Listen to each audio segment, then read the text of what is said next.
Est-ce que notre troisième invité est là? Il s'agit de Felward. Bonsoir Felward, tu viens nous parler de ton anecdote, de ton histoire. Bien le bonsoir, comment allez-vous? Oh là là, en plus il a un micro de qualité. De qui tu viens nous raconter l'histoire ce soir? Alors je viens vous raconter l'histoire de mon grand-père. Alors pour recontextualiser d'abord, donc mon grand-père est polonais, il a été résistant polonais à Varsovie. Oh, donc, à Varsovie, ok, waouh. que la Pologne disparaît de l'Europe en 1795 est partagée en trois parts avec l'Autriche, la Prusse et la Russie. Jusqu'en 1918 avec le traité de Versailles vient cet engouement patriotique pour reconstruire la patrie, reconstruire la culture polonaise. Ça, exactement, en fait si je peux me permettre, effectivement c'était notamment un souhait des États-Unis avec Woodrow Wilson qui était le président à l'époque, qui défendait le fameux terme qui disait tout le temps c'était le droit des peuples à disposer d'eux-mêmes, et la Pologne était un exemple, l'un des exemples les plus forts en Europe de reconstitution de pays à ce moment-là, et notamment la Pologne qui allait retrouver, on va dire, son intégrité et même un accès à la mer, le fameux couloir de Danzig qui sera le déclenchement notamment de la Seconde Guerre mondiale. C'est via la SDN? C'était via la SDN, ouais, la Société des Nations, et même le traité de Versailles, c'était plus le traité de Versailles plus que la SDN. Donc il est né dans une famille militaire, son père est capitaine de la section cartographie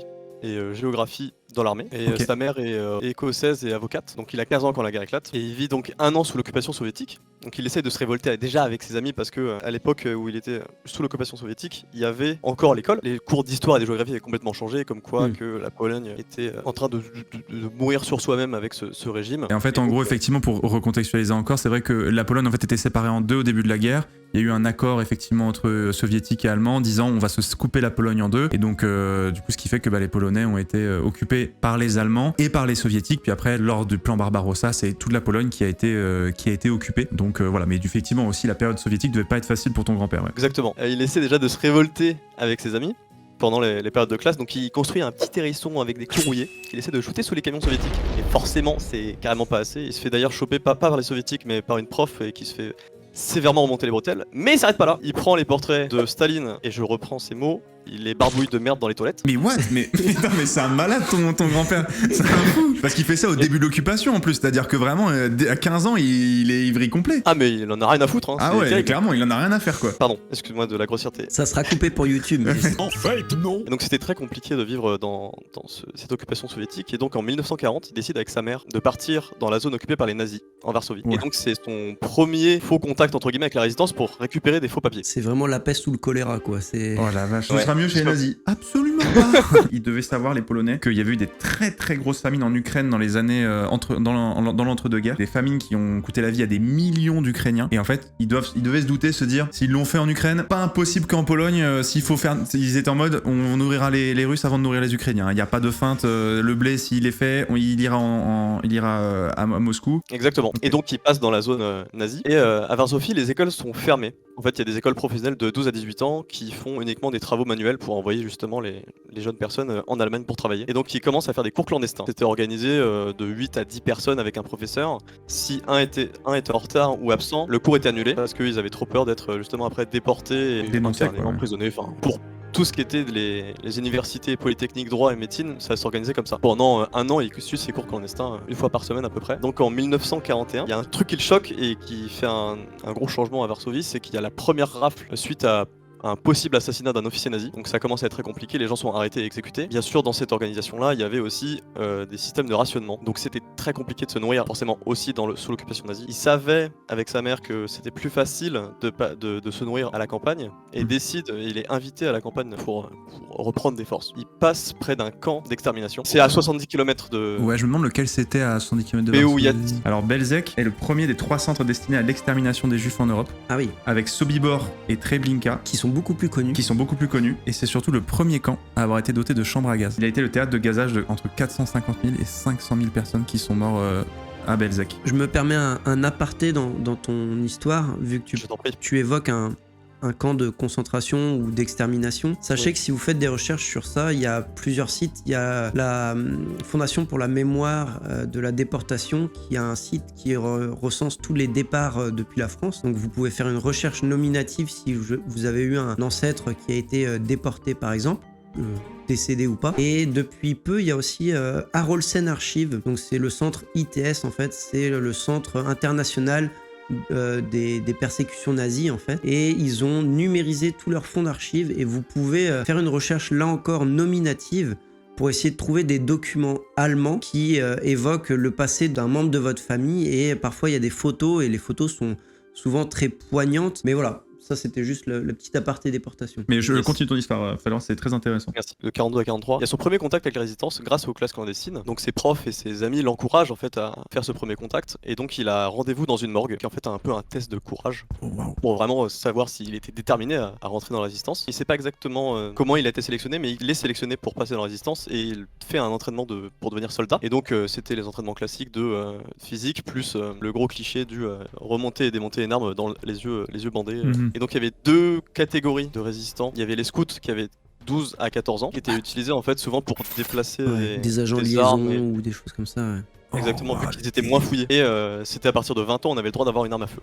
Et il choisit un peu aléatoirement la section de déminage et de poseur de mines. Donc en fait, il va s'entraîner dans la forêt à l'extérieur de Varsovie. Fin 43, il y a la première action contre un train militaire nazi. Donc il est mobilisé un peu au hasard. Il lui dit tu vas partir avec ton camarade et des cheminots pour aller poser une bombe sous des ballasts d'un train nazi pour le faire exploser. Creuse son trou, etc. Il le pose. Puis à un moment donné, il y a un cheminot qui faisait quêteur, revient tout de suite vers lui et dit stop, arrêtez tout. C'est un train de voyageurs polonais. Heureusement, il réussit à déminer son propre minage. Là, ils sont pas passés dans la folie. Ils ont réussi à partir avant. Les nazis étaient accoutumés en fait au fait que les trains étaient faits exploser par les résistants polonais, et ils commençaient à mettre des wagons de voyageurs en tête de train. C'était gratuit. Et donc à la suite, lui, il a pu participer à ces opérations-là. C'était des opérations spéciales faites avec une section spéciale pour faire uniquement péter pas l'avant du wagon, ni même la locomotive où il y avait des civils, mais tout ce qui était le reste de transport, quoi. Mais en général, quand un train explose, même à l'arrière, l'avant c'est pas. Ah oui, ça se passe pas bien. Ça se passe pas bien. C'est un peu secoué quand même. Hein. J'avoue que j'ai pas les détails. Je pense que c'est compliqué. Mais... Alors soit ils ont réussi à décrocher l'arrière du train et à le faire exploser, ou à mon avis, c'était. Ok. Et qu'est-ce qu'il a fait après ton grand-père, alors dis-nous? Il y avait aussi un autre type d'opération qui était de transport de grenades et d'explosifs. Donc il était dans un camion. À un moment donné, son pote se retourne vers lui et dit je crois qu'une grenade s'est dégoupillée. Elle est où la goupille? Ah non. Oh là là là là là là là. Et donc là, mon grand-père lui dit serre fort la grenade, on s'arrête, on va dans un Porsche, je vais la regoupiller. Et donc ils descendent du camion, il essaie de regoupiller la grenade. Une dame descend et dit oh, qu'est-ce que vous faites là les garçons? Son pote lui dit nerveusement bon, chill, il y a juste une grenade qui s'est dégoupillée. Donc la dame s'effondre. Lui remet la goupille. Ils remontent dans le camion et se font arrêter 1 mois à cause de cette connerie. Ils ont plus le droit de participer au. Ah oui, d'accord. Parce que c'était en mode arrêté 1 mois par les Allemands. Non, pardon, c'est gentil. Et ils sont arrêtés 1 mois par l'organisation de résistance, quoi, en gros. Exactement. Ok. Pendant les combats de la libération et juste avant la libération, avec les opérations qu'il y a eu, en France, c'était souvent les gars qui avaient fait soit 14-18, soit qui avaient fait des opérations en 39-40, qui temporisaient un peu la fougue des jeunes qui n'avaient jamais touché une arme. Mon grand-père, par exemple, disait moi j'ai jamais touché une arme de ma vie, et c'est vrai que quand il y avait un coup de main à faire, tout le monde voulait y aller, enfin tout le monde bouillait quoi, littéralement ils avaient envie d'agir, mais en fait il y avait des cadres qui étaient derrière et qui temporisaient en disant les gars non c'est comme ça qu'on fait, on n'y va pas tous ensemble. Enfin, les anciens ont vraiment évité beaucoup de casse là-dessus, et on retrouve un peu ce qu'il dit dans son anecdote, c'est-à-dire qu'il y a une structure clandestine paramilitaire qui encadre et qui fait son taf de être discret, être précautionneux. Tu vois, le fait qu'il soit sanctionné d'1 mois, c'est pas rien. Enfin, je veux dire, les gars, ils sont bénévoles et tout, ils risquent leur vie, et pourtant, ils acceptent la sanction, et donc c'est qu'il y a quand même une sacrée organisation derrière. Du coup, t'as discuté avec lui, quoi, j'imagine, pour qu'il te raconte. Enfin, ça n'a pas été trop dur pour lui de raconter tout ça, justement. C'est très compliqué quand on parle de mort ou justement la terreur de Varsovie. Il y a une réaction physique chez lui. Je sais pas si c'est la réalité ou pas, mais il pleure en même temps qu'il parle. C'est un syndrome un peu post-traumatique parce que c'est très fort pour lui et il peut pas le contenir. À Brest, j'ai rencontré une dame. Vous savez, tous les premiers mercredis du mois à midi, il y a la sirène incendie qui se déclenche en cas d'alerte. Et en fait, cette dame-là avait tellement entendu parce que c'est la même sirène qu'il y a eu pendant les bombardements. Elle entendait tellement cette sirène pendant la guerre que son corps a verrouillé, elle a fait un syndrome post-traumatique. Et après-guerre, même si elle était pas triste, si elle allait bien et tout, chaque premier mercredi du mois, quand la sirène sonnait, elle pleurait. Son corps pleurait. C'est pas elle qui pleurait, elle était pas triste, c'était son corps qui réagissait, c'était une remarque.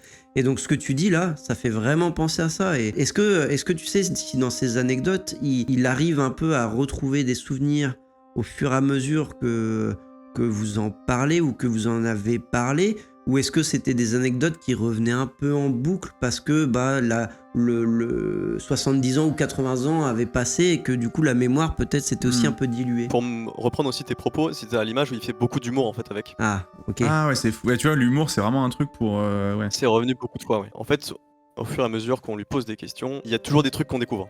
Ouais, mais c'est ça. Ils ont tout en mémoire. Moi, je l'ai vu sur les anciens, hein, et ils ont tout en mémoire. C'est juste que c'est un peu dans un disque dur, tu vois, caché au fond les serviettes. Et il faut vraiment revenir parfois. Faut pas hésiter à insister, pas forcément le même jour, mais 2-3 fois. Et puis ça va revenir progressivement. Les détails vont revenir, etc. Donc vraiment, pour ceux qui veulent faire ça, c'est pas parce qu'au premier rendez-vous ou à la première anecdote vous avez pas plus, vous pouvez revenir dessus et lui, sans y réfléchir, le cerveau va retravailler ça un va peu. Rebosser, ça va rebosser, donc quoi. c'est super intéressant ce que t'as fait et il faut vraiment le faire, c'est génial. Février 1943, le vent tourne, Stalingrad, la première défaite des nazis, et c'est la première fois qu'ils voyaient des nazis partir, fuir Varsovie avec des bœufs chargés de matos, etc. Oh, wow, okay. Vraiment un regain d'espoir au sein de la résistance qui se passe à ce moment-là. Et bien sûr aussi, l'ultime espoir, c'est le débarquement des Américains. Là, c'est la première grande inspiration pour la première organisation d'une insurrection. Donc le 15 juin, ils sont mis disponibles pour une possible action militaire, ils savent pas exactement, parce que toutes les informations sont restées au quartier général, et vint le 1er août 1944, insurrection de Varsovie. Oh. Donc il était chef de section de la section explosif dans le quartier de Mokotów. Ils ont été formés, mais c'était très mal formés. Ils avaient très peu d'armes. Ils étaient surtout équipés de cocktails Molotov. Ils commencent à avoir les premiers morts, les premiers blessés.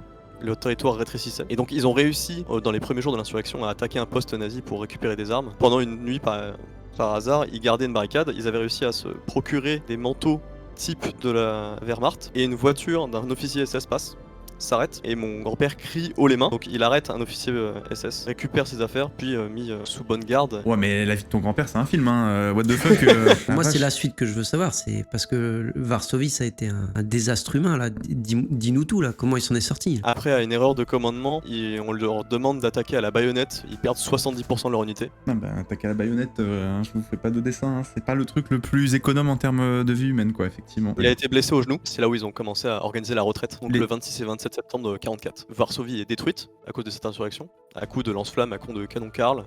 Varsovie est détruite à 80%. Et donc ils décident de repartir vers le centre de Varsovie via les égouts. Et donc il y a une panique civile qui est engendrée à cause de ce départ. Et donc les civils suivent avec les insurgés, ce qui n'était pas spécialement prévu à la base. Et donc il devait faire un trajet de plusieurs kilomètres sur 70 cm de large. Okay. Et il fallait pas faire un seul bruit parce que les nazis surveillaient les égouts. Ils avancent au bout de 1 km et une personne craque. Les nazis balancent des grenades et du gaz carbure dans les égouts. Le carbure, c'est un gaz qui est dans les casques de mineurs et qui, au contact de l'eau, développe un gaz qui asphyxie. Il passe 10 heures dans les égouts, lui il a de la chance de survivre. Parce qu'il était en fin de peloton vu qu'il était blessé. Ils sortent par une autre sortie, il est fait prisonnier par la Wehrmacht, et donc il est prisonnier. Fin de l'insurrection. Et du coup, il reste prisonnier jusqu'à la fin de la guerre, du coup? Non. 4 octobre 44, il s'évade du camp. Donc il retrouve sa mère. C'est trop. Et donc il a la chance que sa mère travaille dans la Croix-Rouge polonaise et il est contacté par une infirmière, lui et un camarade, pour partir vu que lui il était blessé. Et donc il s'engouffre dans un groupe de personnes âgées qui sont inaptes au travail parce qu'ils allaient être envoyés en Allemagne pour travailler. Et ils sont installés sous une charrette pour s'évader du camp. Et donc il revient à Varsovie, il est protégé par la résistance pour se cacher. Et il y a des contrôles constants, des arrêts arbitraires, des exécutions partout. Et pour se déplacer, il y a besoin de faux papiers, sinon on est directement envoyé dans des camps ou envoyé en Allemagne pour travailler. Sauf une fois il le prend pas, donc lui il avait ce papier là, et il retourne en prison. Mon frère, c'est trop. Il s'évade à nouveau grâce à sa mère, qui soudoie la police, il continue de se cacher à travers Varsovie. En janvier 45, les soviétiques arrivent dans Varsovie, et il y a toujours ce même système, ils pensaient être sauvés par les soviétiques, même s'ils s'attendaient quand même à pas quelque chose d'incroyable. Bah les soviétiques ils aimaient pas trop déjà de base quoi, donc ils étaient en mode bon. Ils arrêtent au hasard aussi, et ils envoient tous autant que possible les jeunes en URSS pour travailler, particulièrement les résistants. Ah ouais. Donc eux qui pensaient être accueillis, en fait ils se font complètement avoir et c'est le cas de ton grand-père du coup? Non, lui il a réussi à échapper à ça. Et donc à ce moment-là, l'unité de la résistance est dissolue et donc il retrouve son père. Il a organisé le service géographique et cartographique de la résistance. Ouais. Son père reçoit l'ordre de quitter la Pologne parce que c'est trop dangereux. Il accompagne le père à partir. La mère reste à Varsovie parce que le trajet est trop compliqué et trop dangereux. Et donc ils partent à pied par la Tchécoslovaquie en octobre 45, puis par la Slovaquie. Un Tchèque lui apprend par hasard quelques phrases pour acheter des billets de train. Prennent un train à Prague, direction la Croix-Noire en Autriche. Ils tombent sur un camp de réfugiés en Autriche et ils ont la chance de pouvoir reprendre contact avec la résistance et ils repartent avec la division blindé Maček qui a combattu pour libérer la France. Et du coup, direction l'Allemagne du Nord. Donc ils sont démobilisés et ils ont le choix de partir soit en France, soit en Angleterre. Ils sont pas accueillis en Angleterre parce qu'ils ont le statut de résistant et apparemment les Anglais ils kiffaient pas trop ça. Ok. Donc direction la France. Ok. Fin. Bah, j'étais en mode. Et donc du coup, t'en as beaucoup parlé avec lui, J'en ai énormément parlé. Ok. Est-ce que ton grand-père, parce que ça fait très longtemps, est-ce qu'il est décédé? Est-ce qu'il est encore en vie? Il est encore en vie. Il a 98 99. Bon, il est particulièrement sourd, mais il peut encore bien raconter ses histoires, quoi. Non mais attends. Il faut qu'on organise un truc, c'est pas possible. Il faut qu'on rencontre ton grand-père. Il faut qu'on fasse une interview du grand-père. Avec plaisir, hein, je suis en banlieue parisienne. Ah ouais. Oh bah t'es pas. Alors là, mais c'est sûr qu'on va faire une vidéo, c'est obligé. Bouge pas, on arrive. non mais parce que du coup, il raconte encore beaucoup ses histoires. Il en parle justement. Est-ce qu'il va dans des écoles pour en parler, ce genre de choses? Il est encadré par une association dirigée par Frédéric Pro, justement. Il accompagne en fait sur ses déplacements dans les écoles pour raconter son histoire et raconter ce qu'il a vécu. Il y a Zoé, il y en a d'autres qui sont dans le chat. Est-ce que du coup sa mère est venue après la guerre en France? Ou est-ce que lui est retourné en Pologne à un moment donné? Il est retourné en Pologne. D'accord. Quand l'URSS occupait. Et je crois que sa mère est restée en Pologne toute sa vie. Et lui a fait sa vie en France, du coup. Oui. Merci beaucoup d'être venu raconter cette histoire. Et ce serait vraiment un vrai plaisir de venir discuter avec ton grand-père, avec toi aussi, du coup, qui est venu nous raconter cette histoire. Merci beaucoup, Felwar, d'être venu, d'avoir pris le temps de répondre aux questionnaires, d'être au formulaire, etc. et d'être venu nous raconter cette histoire. Les gens se sont régalés dans le chat. Vous pouvez remercier Felwar, s'il vous plaît, mettre des cœurs dans le chat pour lui. Et aussi pour l'histoire de son grand-père qui est vraiment hors du commun. Je te souhaite une excellente soirée et puis à bientôt j'espère. Salut. Merci à vous aussi, excellente soirée.